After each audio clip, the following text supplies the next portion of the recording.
Hello, hello, and welcome to our show. Today's show is very special because we have my amazing friend Andrea Brock here visiting. Hey, well, thank you very much. Sounds like we have Sylvester Stallone visiting with us too. Well, maybe we could interview him too. Yes, good idea. Andrea is visiting me from the United States, and we wanted to get together to make this video to help Jehovah's Witnesses. You see, there seems to be this impression that there's harps and rainbows. No unicorns, but maybe doves. No Probably unicorns. some doves. They're far too magical. Mm-hmm. But that there's some kind of divine direction that is leading the organization and directing them from the Bethel headquarters. Yes. And you know, millions of people base their life decisions based on the policies and the different things that come out of what this organization says, how to live your life. And it's so important for people to really understand what really goes on at Bethel. Well, the wonderful thing is that Andrea here had served at the Brooklyn Bethel for actually a few years. And that's why we wanted to talk to her, because we wanted to see what really goes on behind the scenes. Yes. Okay, so hello, Andrea, again, and welcome. We're very, very happy to have you here. Thank you. So first of all, I want to know, how did you end up at Bethel? I mean, there's, single women cannot just find their way and, apply to Bethel and find their way into Bethel. So there's really two ways, as far as I understand. You either marry your way in, or you have some special skill that they're looking for, which, like, you're a doctor or a lawyer, which, funny enough. Yes. Yes. And higher education is entirely discouraged. They don't want you to do that. But sometimes you are invaluable if you have that. Exactly. So how did you find your way in? Well, I was raised and born into the religion, third generation. I was always very zealous, even as a child. My mother got a phone call from the neighbors that I was out with the magazines when I was like about 4 or 5 years old, knocking on all my neighbors' doors. I always very, very much believed it was the truth. So therefore, all my goals throughout life were always that I was going to do as much for Jehovah and for the ministry as possible. So I absolutely refused to pursue any higher education. In fact, I very adamantly told other people not to either, which I feel very bad about now. So my apologies if any of you are watching, were the recipient of my zealousness, or more like fanaticism at one point. So I took part-time work. I started pioneering. I had gone off the list for a while. I then moved to Toronto, where the need was greater, and pioneered in a congregation there. Went on a Bethel tour, as everybody kind of does, and ended up, I had relatives there at the time, and they, unbeknownst to me, were trying to set me up with someone. I had a selection of brothers that I met one night. It was actually very embarrassing, but also kind of funny at the same time. And everyone knew it was my uncle doing it, not me. So it worked out okay. But anyway, I met somebody that night, and we really hit it off and got to know each other, got engaged, had a conversation. Should we apply for Bethel? Should we not? Should we go pioneer somewhere? We decided that it would be a good opportunity, because I would never have that opportunity for any other reason. So that it was considered an honor and a privilege. So we thought, hey, let's give it at least 2 years. We kind of set that goal, but to revisit it at any needed point in time. So that is how I ended up there. So basically, the Reader's Digest condensed version of this is that you slept your way into Bethel. Works for me. It's not so bad. But I do want to add that, Andrea and I are both from Victoria, and everybody was so proud of her when she found her way into Bethel. They'd always talk about Andrea's at Brooklyn Bethel now. I mean, because she's a Canadian girl, and she's not just in the Canadian headquarters, the branch office. She's in the big place, right? Yes. So we were also very proud of her. Yes. So what was your first impression when you were at Bethel? Well, even first, before I even got there, even the application process was interesting, because we were given like little different tips and hints on things. I think actually this even came up in Pioneer School. But even that, I had to write a letter to go accompany all the other supporting documentation, like letters of reference from the Canadian branch too. They gave those to me. I had been a day worker there. But even the letter that I wrote had to be taken notice of in the style that Bethel liked. So a certain font to be used, a certain letter writing style, which ironically, in school I had taken a lot of office classes, and it was very outdated and old. So it was actually hard for me to put it in that format because it just looks so archaic. But even that was to show your submission and how you followed things and how you wanted to do everything exactly perfectly the way they liked. And I remember kind of thinking, this is a little weird. Yeah, it must have been like a red flag to, everything. So, I mean, you're not even in Bethel yet. And you're just applying for it. I mean, I understand a lot of companies, they have a set way of doing things. I get that. But that's on their, when they're putting out their letters to everybody. Yes. But you're just applying. So that's really just applying. Wow. Yeah. Okay. So my first impression there, yes, I'm sorry. Your first impression was it was a little rigid, I guess, right? Yes, my first impressions that first of all, I did not go there with rose-colored glasses that unfortunately many people do. Our family had gone through a number of things when I was younger. So from the point of being a small child, a young girl, I saw a lot of things that most people don't see. Yeah, born in stew. Yeah, and also personally experienced seeing what some bad things that happened with my family. So I already went in with actually a very low expectation. And I was hoping so much I was wrong and that I would see something different when I got there. But you had basically, it's a corporation. It's a business. They're running it as such. They have their rules, their regulations. You absolutely have to fall into line or you're out. It's pretty simple, pretty cut and dry. So what was your first assignment then? My first assignment was housekeeping, which is very typical. You're usually in a cleaning or housekeeping department, something like that. That's usually where you go. But you had other skills that could have been better utilized elsewhere, perhaps. Absolutely. Are you able to say, hey, yes, I'll be happy to do housekeeping? No. I put those things into my resume when I sent that in. So anything that I was good at, they would already kind of known, but you would never go, again, unless you're a lawyer, a doctor, there's some special skill you've got through higher education. It's not. You're just, everybody starts doing that. But I didn't care. I mean, I still, to this day, it's not like it's lowly. I never viewed things like that. We love cleaning toilets. I do. No, it was no big deal. So you never felt that they were trying to keep you humble. It was just, or did you feel that way? Well, they say, everything's equal and whatever, but yet you start in cleaning. So obviously they don't think that's equal or they wouldn't put you in cleaning. So there's a lot of little ironies of things like that. But you did end up asking for something different at one point. I did. Why was that? There was a few circumstances. First, I wanted to go into the laundry department. That was considered a lateral move, so that was okay to ask for that job change. Scrubbing toilets or scrubbing people's underwear. It's about the same. Yeah, about the same thing. Yeah. And there was different reasons for that. Also, I had developed a carpal tunnel problem, which, by the way, is long gone. Never had a problem again. That is very common with housekeepers. In fact, interesting little story on that. I had one of my overseers was known to be very chauvinistic. And I was telling him this problem I was having and that I was going to go to the infirmary, but I wanted a particular doctor to go to. There was one I did not want to go to. There was one I knew that would really actually help me and I could talk to. And he said, well, what does your husband think about this? And I looked at him because here I'd been on my own since I was 19 years old, moved across the country, very independent, can take care of myself. And he's asking me what my husband thinks, like, hello, it's my risk, not yours, not his. Yeah. So I basically just said to him, well, my husband knows that I know my body, very aware of what would be good for it, what wouldn't be good for it. So he's supportive of whatever I decide is the best thing to do. So good answer. Yeah.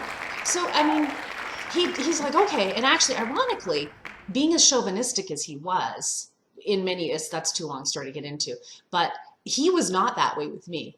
I got respect out of him, which was kind of interesting too. Yeah, I always do. Good. So I should just back up a bit. You were talking about housekeeping. There was another thing that you would do with housekeeping is, as I seem to recall, you said you would knock on people's doors on a regular basis to check if Yes, if someone's homesick, basically there's different issues involved. One day somebody died when they were in their room. The housekeeper didn't check on them. So that then implemented a procedure of, in the morning, you knock on the door when you come on. Then after lunch, you knock again to see if they need anything and make sure that they're there. Really, there's a couple of reasons for that. Yes, I mean, one person died over years of being Bethel, but really it's also because they want to check in to make sure you're actually sick and that you're not, and they don't want to you don't want to be too comfortable if you're sick. They don't want to have you to be too comfortable. And you had an interesting story about was it your uncle that was also at Bethel? Yes, a relative there. He was homesick, he was older. He was homesick, and he had a speaking assignment out of town, so he needed his car for the weekend. It was a Friday. He got a call from the garage that they'd finished with it, but he had to go get it during work hours. He had to go pick it up to go get it, or be locked up. He couldn't get to it. So he left his room just to go get his car, move to the parking spot, and come back up. Well, the housekeeper knocked on the door, and he wasn't there, and then he came back. She determined he wasn't actually sick because he had done that. So she told on him and tried to get him in trouble because he left his room. She felt pretty stupid after, as she should have. Not cool. No. So you're constantly monitored when you're there, but you also, you know that going in. I mean, you're told that going in, but yeah, definitely everybody's watching you because it's a communal living. That's what you get, you know? Yeah. Did you ever feel that, you know, as time is going on and you're living at Bethel, did you ever start to feel that even your own personality was being lost? I mean, that some Absolutely. people, yeah, absolutely. You, again, it's a corporation, it's a company, it's communal living. Everything is for the greater good.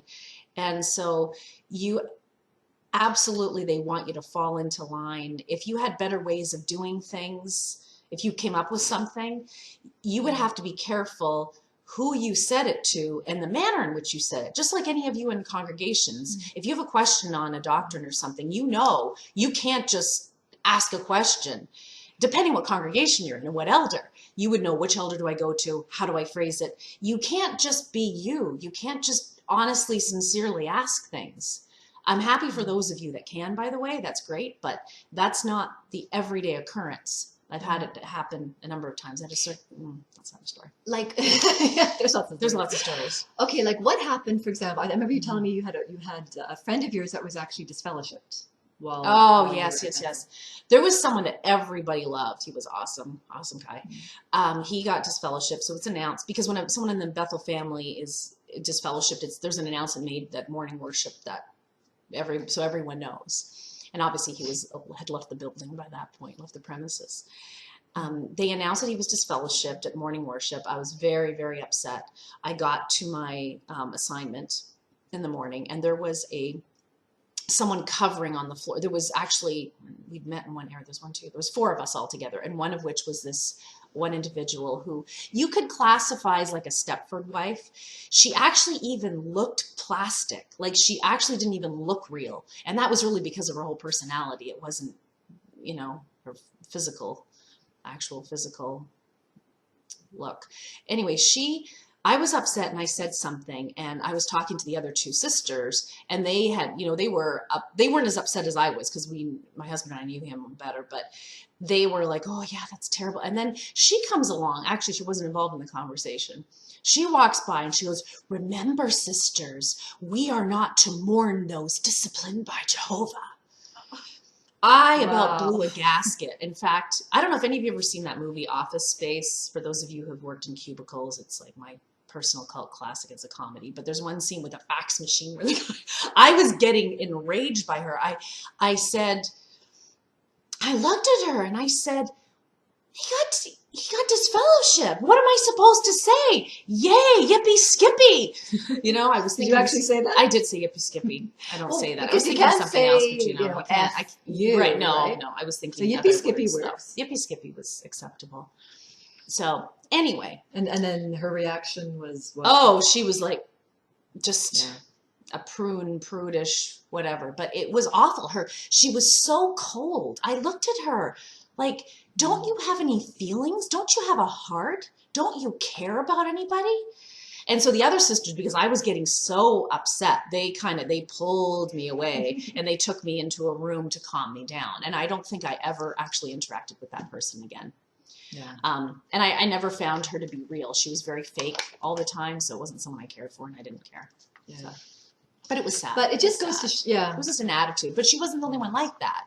You know, it wasn't like that was an isolated incident. You know, there was There's other many, people. by the sounds of it. Yeah, a lot of great people too. So I think a lot of people may want to know, did you ever have dealings with any of the governing body when you were there? Yes, I did, actually. Okay. At first, I was the housekeeper for Jack, John, and Mildred Barr. Okay. Mildred Barr. I remember them. I met them too. Did you? Yeah. Yeah. Mildred Barr was one of the sweetest, kindest, most humble, loving people I have actually ever met in my life. Other than me. Other than you, of course. Yeah. It wasn't counting you in that. No. No, she was an absolute doll and such a pleasure to be around. Like such a hard worker and so very committed to everything that she did. And I remember she was she was older, was elderly then, and she was working every day, regular shifts, and then that had cut back a bit. And then the brothers, she had some health things happen, and she was old. And the brothers had her cut back her hours. They wanted her not to work as much. She would come home earlier. And I remember her coming to talk to me because she was her housekeeper. Plus, she liked me anyway. We loved chit-chatting, and she was English. How could she not? She was English. My father was English. I had fun with her. So I remember her telling me and just saying, well, I guess it's okay. And she was feeling guilty that she couldn't do as much. And one thing I want to address, because I see this a lot in the internet and I get kind of irritated, the governing body members that I personally knew and dealt with and cleaned their rooms or whatever, or saw their rooms anyway, even working assignments that would be around there, their rooms were not anything, like they weren't living in these glorious suites with gold bathtubs like people seem to indicate. The Barr's room was a regular room. I mean, yeah, sure, it was a nicer one. They had like a separate like little bedroom area. Actually, I don't think they really did. But I'm trying to remember now. But it was just a normal room. Like it wasn't like their stuff. It was just normal, like anybody else. They weren't about money. Did you see any Rolexes or pinky rings? No, I did not. No, I did not. Absolutely not. No. Just wondering. No. They were really sweet. And he was kind of shy. He was kind of quiet. He'd come home. He was very polite. You know, I didn't really see him that much, but always very, very kind. And you said very quiet. He was quiet. Brother Swingle, I think you said. I love Brother Swingle. Brother Swingle was a doll. He called her babe. He did. Let me tell you that funny story. It's actually hilarious. Okay. Anybody that knows me, not a morning person, never have been, never will be. Yeah, right? You know that. That's evidence point. Yeah. So he was living at that time was living in the same residence my husband and I were. Well, I was running late for morning worship, which would happen a few times because we had chosen to be in a different building for the breakfast because it was closer to where we were working. Because my husband and I both worked in the same building. So I had a distance to run. That reminds me of another funny story to the one after. It's hilarious. But anyway, so I'm running down the stairs in the morning because it's, I'm not going to take the elevator. The elevator was for the older ones. It wasn't that high up. So I'm running down the stairs and all of a sudden I'm like, there's Brother Swingle on the stairs. And he hears me all down the stairs. And he's like, hi, babe. Hi, babe. And then so this became like kind of a ritual where I'd be running down the stairs and he'd be there and he goes, go ahead, babe. You got further to go than I do. So he let me go running by. But he had a good reputation. Like people really, he was funny. He, for the most part, very, very well liked. He was quite a character. He was funny. So these people sound a lot like the Jarrises, right? Ted and thing. I think I said a bad word. You did. Tell us about the Jarrises. Yeah, what is the proper grammar on that? Jarris. Jarris.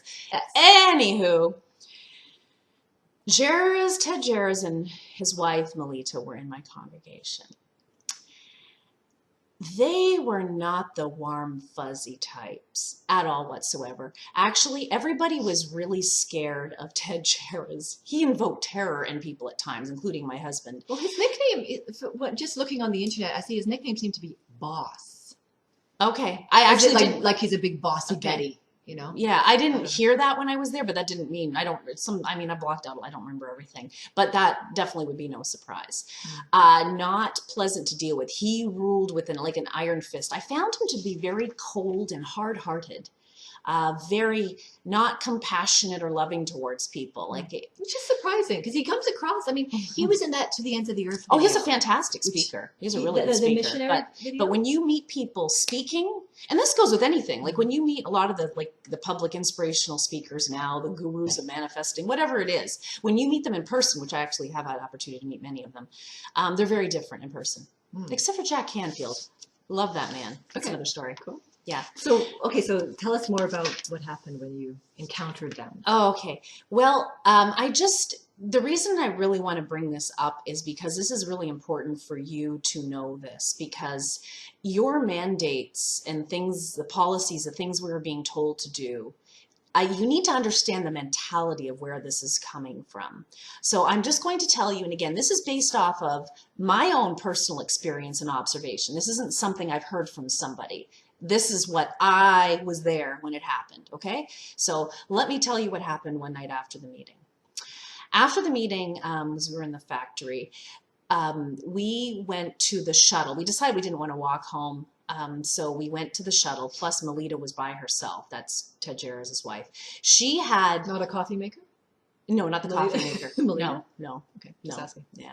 No, definitely not the It coffee would be maker. bitter coffee. Very bitter. She did not have a good reputation at Bethel. She was not well liked. Very few people actually liked her. In fact, the ongoing thing was if she ever did something nice or said something nice to somebody, people go, oh. In fact, I remember one time I ended up with this lipstick. Someone gave it to me, another Bethelite, that said, oh, that Melita had given it to her. And we all were like, oh, she gave you a present? We were just stunned. And so it was a shock if she was ever nice to anybody. And let me just tell you the story, what happened that night. So we're standing waiting for the shuttle, and just the three of us, myself, my husband, and her. Along comes a brother who, obviously, because it was after hours, this is at nighttime, he had clearly had guests visiting from out of town that were with him, that probably had been touring and all dressed up during the day. Now, I got to give you a little bit of backstory on this. Shorts. You don't know that part of the 10 Commandments and anything Jesus ever implemented again, the 11th commandment, as well as Jesus must have reiterated that shorts are evil. They are tools of Satan at times. You wouldn't think that, but that's how they're treated there. They have a rule at the residence buildings. You are allowed to exit and enter prior to 6 o'clock in the morning. I forgot what time at night you could go, but it was like 11, like it was like really late at night. The wee hours of the morning, you're allowed to exit and enter back in shorts because they're assuming it's for jogging. But isn't that when all the bad things happen in shorts? Before 6 in the morning? My dad would always tell me when I was a kid that after midnight is when all the bad things happen. So I had a curfew. I had to be home by 11. So you could wear shorts at that time, but that's when all the bad things happen. Yes, yeah, exactly. So what ended up happening with the shorts? So what would happen? Imagine it's summertime, Saturday afternoon, everybody's off work. You know, it's your few hours of free time. So with this rule of no shorts, people would put their shorts on, put the pants over top, get to the subway, and drop their pants. And that looked great. That looked better than people walking normally out of a building on their after hours in shorts. They ended up actually making an announcement about telling people not to do it, but people were doing it anyway because that was off the premises, and it's night. Have any of you ever been to New York City in the summertime and have to ride the subway and going all over and you're with guests? You are wearing shorts. You are not wearing pants. So anyway, but however, there was another exception besides that 6 in the morning thing. If you were going in and out of the factory building, you were allowed to wear shorts because that wasn't really where the public was going after hours. And also the factory building had a connection into 90 Sands, another the large residence, one of the last ones they built there. So this brother, it was nighttime. He was with his guests. He was in shorts, and so were not all of them, like a couple of them were. They walked past. Oh my goodness. Then he sees Melita there. And she looks at him and his guests, and she's going, I can't even do it as loud as she did. Maybe I need some more water. Here, let me try. You want me to do it? Okay, we'll both do it together. Maybe we can be as loud. Oh, no, I think I just sounded like a squirrel. Me too. I'll give you a nap in a minute. But she was shaking, like every possible body movement she could get in there and scowling at them. And the poor brother, he looked like he was going to melt into the ground, and his guests looked terrified. And as anyone would be. Yeah, she was pretty scary.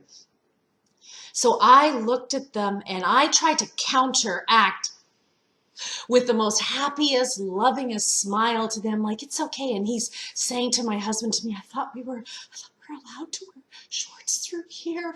Like, he was just so, oh no, I'm going to get my Bethel eviction notice. So anyway. And in front of his family. So it's yeah, and friends. Right? It was a group of people, and they were all sweet. They were so nice. So they go in. And and actually, let me explain why Ted Jares wasn't at that meeting. Was he'd had some kind of incident with his heart. I guess he did drive a stroke later.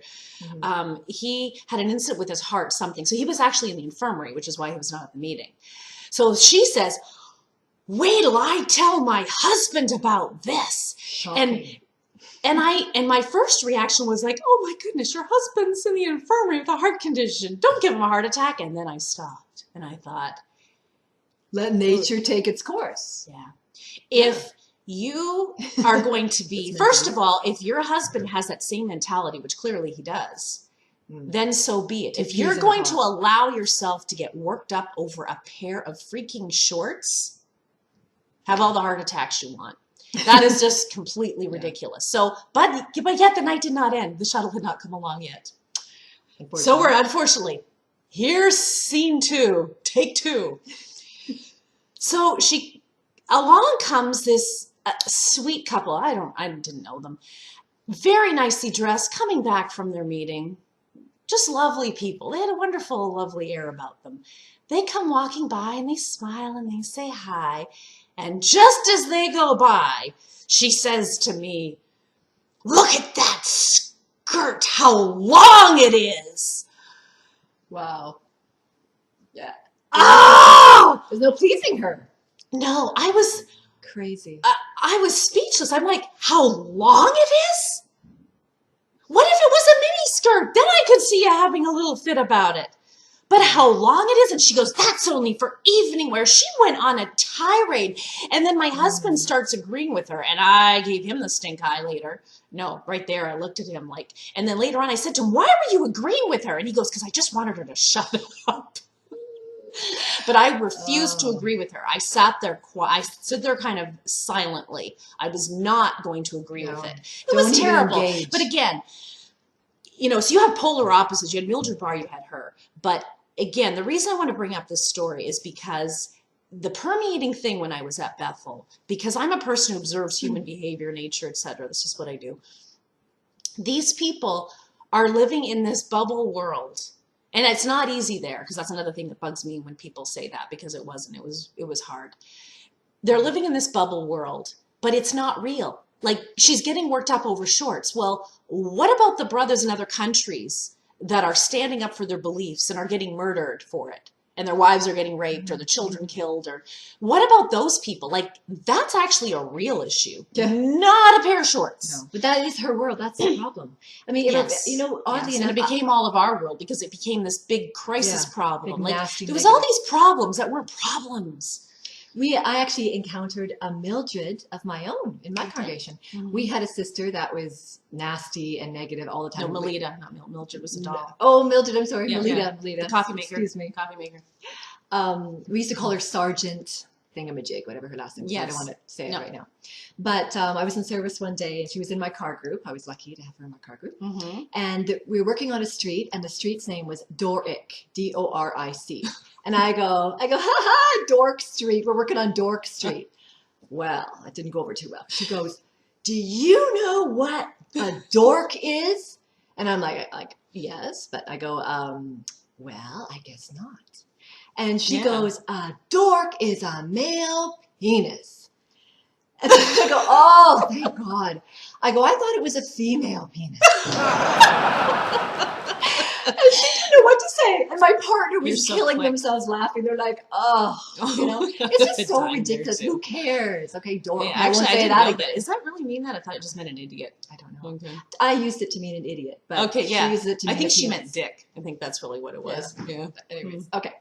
Okay, so, funny enough. So you've had these experiences with the Jareses. Yes. And thank goodness it was counterbalanced. But when we were looking just into them to see, are they still alive? To become yes, you told me they just did her life story. She's in the magazine. In a watchtower. September. In fact, let's put it up on the screen. Okay. Okay, so here we have the magazine in front of us where they do her life story. It's a September 2015 Watchtower. And I just highlighted a few things as I read it because, I haven't been a witness now for several years. And I used to love the life stories. Me too. They were one of my favorite part of the magazines, very encouraging. And it's funny to read it now. It is. Just for example, okay, like what I highlighted here on the first page here is talking about how Jehovah was blessing us. But there's no indication of what exactly he did. So what exactly did Jehovah do? Did he, everywhere they walked, there were rainbows, pots of gold? I mean, because when I was a witness, I was a regular pioneer for several years. And I didn't, people would always say to me, oh, you're going to be blessed by Jehovah for doing this. You're doing so well. And yet all I saw was a bad marriage. I was married to a JW guy who the elders themselves called a dud. And, and they were right. And my health, I was getting some, was deteriorating. I was getting some very bad reports from the doctor of what's happening. And it was very scary. I never saw these blessings. So I'd like to know what exactly were these blessings that she was talking about. And, okay, so the second page here, what I highlighted here is when she talks about the teacher, I believe it was, the school teacher who was intolerant. And I just found that odd, Especially coming from her, because she was one of the most intolerant people, definitely at Bethel. She didn't put up, it was her way or the highway. And the whole, exactly, everything you just said. She was always right. Mm-hmm. And the organization as a whole is extremely intolerant. I mean, they do not tolerate anybody who has left the organization, or anybody in the world for that matter. So for them to call somebody else intolerant, it just kind of rubbed me the wrong way. I thought, Yeah. Then the next thing I flagged was when they talk about, when she was talking about her husband and how he was so kind and friendly. Yes, I pointed that out to you because obviously when you meet people, they're going to be nice and kind and smile or sweet and smile at you and be friendly, but he wasn't kind. No. He was known for being pretty cold-hearted, like not a compassionate person. Very hard, very hard. So kind was definitely not a word I would have used to describe him. No, he's not warm and fuzzy. I mean, not warm and there's fuzzy nothing at all. wrong with having said he's a strong-minded person. He took it seriously, but to actually go the extra mile and say he's, warm and fuzzy, kind and sweet, and it just kind of doesn't seem right. The next thing I flagged was on the last page here, where they talked about how he finished his earthly course, and I thought, of course, that's the kind of thing we used to say when we were witnesses. Because he was a man who claimed to be of the anointed. So he had the heavenly hope, whereas we have the earthly hope. Again, a strange thing to say. But so basically, now that he's passed away, he's in heaven, supposedly, and they will never be together again. Which is, again, kind of a strange scenario. At least, not strange when you're a witness, but strange when you really think about it. So she will never, ever see him again. Kind of bizarre. Yeah. And then you highlighted something And then I else. noticed something too, her new challenges in life, because obviously she's getting older. But when I I like reading between the lines when I'm reading things, especially when I have more inside knowledge of things. But she talked about she's not as strong, her association is more limited. The reason, again, not undermining, like saying that's because of her health, but the reason her association would be limited is that nobody wants to be around her. No. Negative Nelly. And nasty. And now she doesn't have the authority to wield over people because now she can't go tattle to her husband about things and have him. So people aren't scared of her now like they were before. She's a woman now. She's just an older lady now. She always was a woman, but I mean, she's now just a woman. Someone they're looking after and, being respectful and caring for, which, is the right thing to do. But the reason her association is limited, it has to do with her unpleasantness. And the old factor. I have to just say this because the organization is not the most kind to older ones. It's like when you're young and vibrant and you can give to the organization and they will take. But as you get older, there's not a lot to give. And they seem to have a way of pushing the old people aside as if they don't mean anything anymore. They're useless. They don't bother visiting them. So again, I'm not just the fact that she's a nasty old Nelly, but the fact that she's old now and she's a nobody because she's not married to anybody anymore. So we don't need to deal with her. And anyway, again, they're not scared of her anymore like they were before. Not pleasant to be around. And the last thing highlighted there was about the fact that it's just a doom and gloom. The way, when I see all the terrible things happening in the world, I'm not talking about the medical breakthroughs or the good things that happen in the world, because there are many good things. If you choose to see terrible things, that's all you're going to see. And unfortunately, that's what this organization always focuses on, is how terrible it is and how Jehovah blessed her. Again, we don't know about any of the blessings she had, because I don't really see any, She's lived and she's going to die like everybody else. I don't see any specific blessings that she encountered, and they're certainly not mentioned in this article. But anyways, our little synopsis. Yep. So I'd like to ask you now, how long were you at Bethel and why did you leave? I mean, I'm assuming you're not still there. No, obviously not. No. I was there for just over 2 years. That was what we had committed to do before reassessing. And I just couldn't do it anymore. I have never cried so much in my life, and that definitely wasn't about being homesick, because I'm not that kind of person. I'm up for adventures and I can move around. That's not a problem for me. And I'm also not a person who cries. I do more now, but that's more of tears of gratitude or happiness. More growing, and a growing compassion for people. Like if people are having problems, I really feel it more now than I ever did before as a witness. Can I just say something too? I mean, Andrea, maybe most of you don't know her, obviously, but she is one of the strongest women I've ever met in my life. And I mean, thank you. She's not one to cry. She's a hard worker. I don't know if I want to use her perfectionist, but you are. We can pretty use that. much Recovering perfectionist. She works really hard and doesn't cry and is a strong person. And it's so for her to say that she cried so much. I couldn't believe it. I couldn't stop crying. And that was weird. Yeah, that was just weird. Something was wrong. Something was very wrong. And just looking ahead, like knowing how you could be gone in an instant from there, that we had to take care of our future. And I felt we better served, as did he, leaving. Yeah. And obviously I'm not together with that husband anymore because I left. That's another video. That's another video. Yeah. I'll get into that.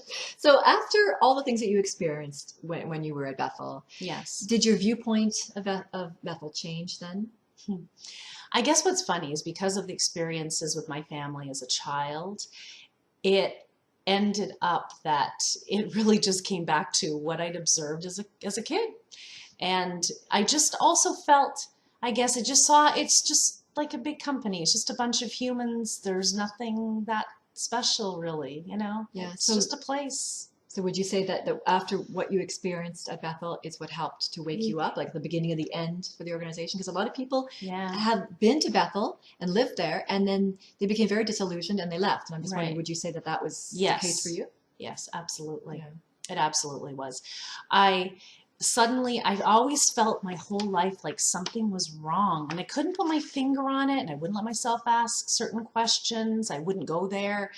And then one day I let myself. And just after having been there and seeing again the mentality and the way things operate, all these decisions that we're faced with and the choices that we are given, it's either this or it's this. There weren't a lot of options, and it just never felt right. Mm-hmm. No, it's too bad, because to me it's sad, because I always thought Bethel would be the most amazing place to be. It's where Jehovah's blessing is supposed to be. And it just looked like an easy place to live, really. And yet, from what you're saying, it doesn't sound easy at all. No individuality, no options, just do this, and don't ask questions, be quiet. Right. Now, some people are okay with that. There were some people that did very well with that. But if you had any type of a personality, if you were more of a leader type of person, you would have a harder time there. Unless you were a man, then you could work it. But definitely not as a woman. That would never flies. No, Jezebel. Yeah. You were the Just Jezebel. No, never call me that. I was disobedient. Yeah. Yes. So just getting back to why we want to make the video again. It's really to help people, to help Jehovah's Witnesses to realize what really goes on at Bethel, and that we're not saying it's a horrible place at all. We're just saying that it's basically like any other corporation. It's run like a business. It is. You're going to find wonderful people at Bethel, and you're going to find wonderful people in the world, and you're going to find wonderful people. Horrible people at Bethel, and you're going to see horrible people in the world. Exactly. The point is that they like to make it sound like it's so much better at Bethel, and the people are better because they're that much more spiritual. But there's locks on the doors there. There's the bad Bethel people. Thief. Yeah, That's right. So it's really no better in that sense, and it's also a place where your life can change like that. Like, let's say, for example, you get injured on the job at Right. Bethel. I mean, what happens to people like that? Well, you're given the medical care that you would need, but if it's something long-term and you can't recover from it, they want you out. So it's Yeah. like, go home, let your congregation take care of you. Yeah. Like And you're done. No Like, workers' compensation, right? Just, okay, thank you, thank you, bye-bye. No, in fact, I know somebody who had a car accident, and we did have insurance through Bethel, but they wouldn't pay his claim. He actually had to, he sued Bethel so he get his insurance claim paid. Well, I'm was stunned, like, he did what? And I knew him. He was such a sweet guy. But then they finally coughed it up because that was, he was covered. Well, because they threatened to sue him. Yeah. And there's just this attitude there. Like, let me just give you another example. I'll give you two more examples. After we had left Bethel, 9/11 happened. That changed everything. Yeah. We had a friend that worked within the medical community within Bethel that called us and was telling us different things that had happened that day. And what happened there was, within this department, they were ready to start a revolt and thought they were going to have to, because they wanted to go help and volunteer like the rest of the city was. All the firehouses were flooding there. Everybody was trying to get down there to help the victims, which is your normal, human, compassionate thing to do, right? Nothing unusual about that.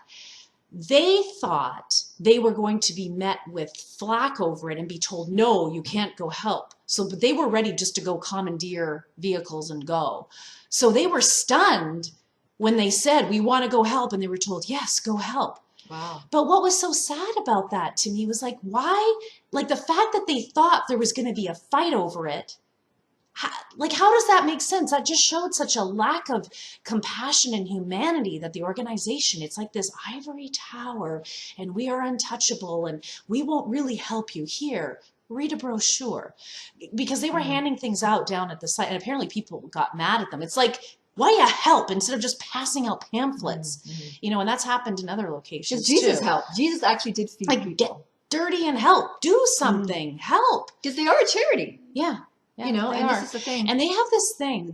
What I've learned, and I knew this again from what happened as a child, it is a policy to never, ever apologize in writing, especially. You're lucky if you get one orally, but absolutely never in writing, because they are completely paranoid. It crosses into paranoia about being sued. And the irony is the lawsuits that they're facing now, and which there's many more to come, are, if they had just said they were sorry over mistaken policies or things that they were said or implemented, and they'd actually helped victims instead of enabling the victimization and then furthering it, if they had just said sorry, they wouldn't be facing these lawsuits. The irony, that expression, what you resist persists, well, that's what's happening now. And just to give you an example, a relative died at Bethel, one of my relatives. The funeral services, memorial services were broadcast it was done at the Kingdom Hall there because everybody knew her. And it was broadcast to Patterson and to the farm as well. The whole service was, because not everybody could fit there. They were well known. And her husband asked for a video copy of the service because relatives were in other countries and he wanted to make copies and send it to them. Normal, right? Human, normal. He was told no. Nothing could be recorded that was being said from Bethel. He wasn't allowed to get a recording to send to comfort family members. I was very angry about that. Not that it would have been comforting, actually, because the memorial messages aren't exactly about the person who died. No, not at all. They're used as infomercials, I think you and I discussed for beliefs instead of honoring. But at least it was something done. Things so it's they've accomplished in their life. Yeah. And just again, talking about the Bethel family and how what's happening actually this very moment and will happen at the end of this year is that there's a lot of layoffs taking place. Yes. This is the Bethel family. I mean, you don't lay off your family. So just to reiterate that it's a corporation and a lot of people are losing their jobs. And I personally, I feel bad for them, but on the other hand, I really hope it helps to wake them up, to realize that, you've given 30, maybe 40 years of your life to this organization. It's going to be very difficult for you to find a job now, right? Because maybe you're in your mid-50s or early 60s. You've got no real work experience. Hi, I scrub toilets. Okay. You've got nothing in savings. And here's the door, Yeah. It's just kind of, so again, the video was made just to show you what goes on behind the scenes. There's nothing earth-shattering that we said today, obviously. No. But just to show you that it's run like any other business, any other corporation. It is. It is. And ultimately, you are responsible for your life and your choices. I would just encourage everyone to please do your research, ask questions, and understand you as an individual are responsible for your life and your choices. Mm-hmm. Even if you're believing Armageddon's coming, then on that day, you as an individual stand before Jehovah. So if you've made choices just going along with the crowd, going, oh, well, I was told to do this. If something doesn't feel right to you, if you're being asked to believe or to do something, or if you're an elder and you're being asked to handle something a certain way and it just feels wrong, don't do it. Or do it, whatever action is required. Based You're on your responsible. conscience. Use your conscience. Have a heart. A lot of the problems the societies experience are because they just wouldn't say sorry. It's their policy to not apologize. So if something goes wrong, you're held accountable. Mm-hmm. You'll get thrown under the bus ultimately. So take note and be careful of your actions. Yeah. Okay, so I think that's pretty good. I think that was a wonderful summary of what happened at your experience at Bethel. Okay. And I had a great time. I had a great time chatting with you, and I hope you had a good time too. I did. Thank you all for listening. Yes, thank you all. And if you like the video, then like the video. Thank you. Bye-bye.